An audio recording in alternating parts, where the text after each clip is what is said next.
Cheers. Cheers. And congratulations. Thank you. You sing about peace and war. And you think you can change the world with that? Yes, I already am. People come to the concert and they have an experience that stays with them. Not everyone, but some people do. They have an experience that comes and stays with them. And for those people, their world has shifted a little bit. So it's changed. What I'm always astonished about is this art of opera shows us we have the same very problems for since mankind exists. We are jealous, we don't manage to love each other, and we are in wars. So actually one could say we don't learn anything from opera. I've thought a lot about this during this project, and they say history repeats, but I think it circles back around, but it's spiraling up. Okay. Slowly. So we come back to the same thing, but we've evolved a little bit. You know, the world is safe. We have. Statistically, the world is in its safest period right now. That may change quickly. But for the moment, we are the least murder or least number of people are slaughtered and killed in the world. It's one of the most peaceful times that we've ever had in world history or modern world history. And there is reason for hope. There has to be. I think humanity has evolved in many ways, but we still have a lot to learn.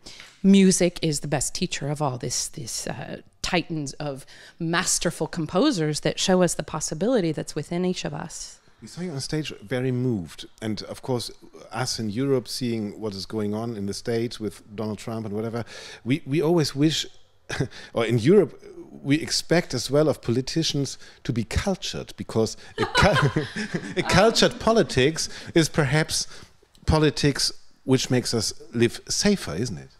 Yes. People that are cultured and educated, not always, but will often make better informed decisions.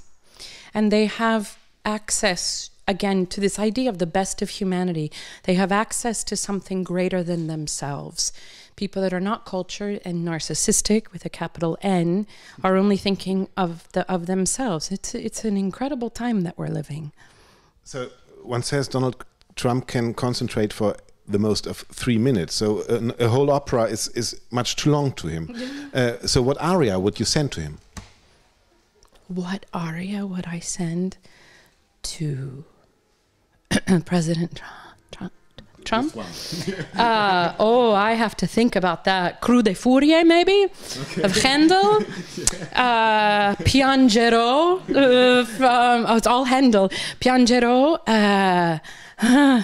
Once he's removed from office, non più mesta. I could keep going. Yeah. So it's a whole new CD. Yeah. That's perhaps a good idea. My songs for Donald or something. After the Trump. Yeah, okay. I've made note. Hallelujah. Hallelujah. That's what we sing afterwards. Yeah. No, but honestly, composers like Wagner, for example, they said as well, we don't need politicians. Us artists, we are the better politicians. Is that true, or are we wrong in that as well? I mean, what I'm asking for is, where is this ideal connection between politics and culture? What can you give to them, and what can they give to us?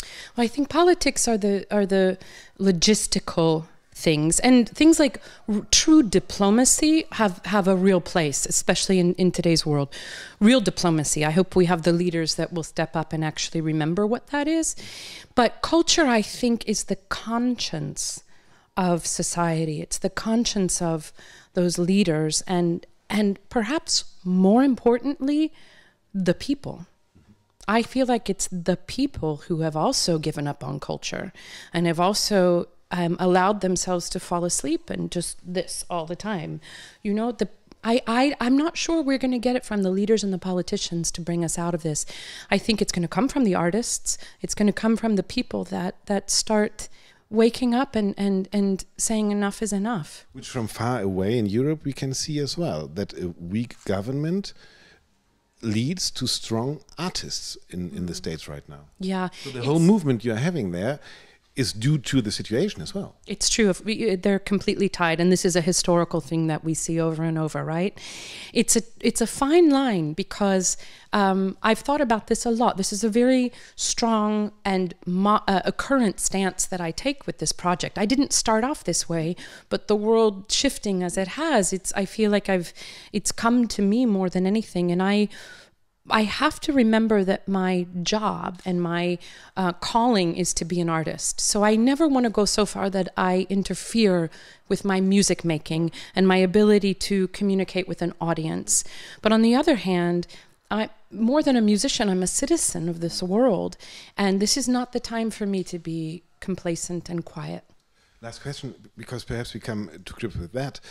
I talked to Nicolas Anancourt once and asked him what is political about Mozart, and he said, you know, perhaps he is not like Verdi or Wagner, this person who says this politics or that, but they write about this microcosm of politics, the family. Yeah. How I treat my lover, my husband, my wife is the first step of politics. Is that what you mean?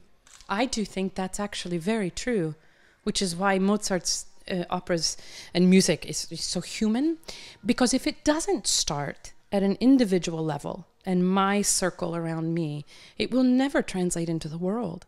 We are looking at the leaders to solve this problem, and that's not going to happen. It's not going to happen. It has to be us. As you had the first question you asked me, do I think I've changed the world? And I say on an individual basis, yes, I've changed my world.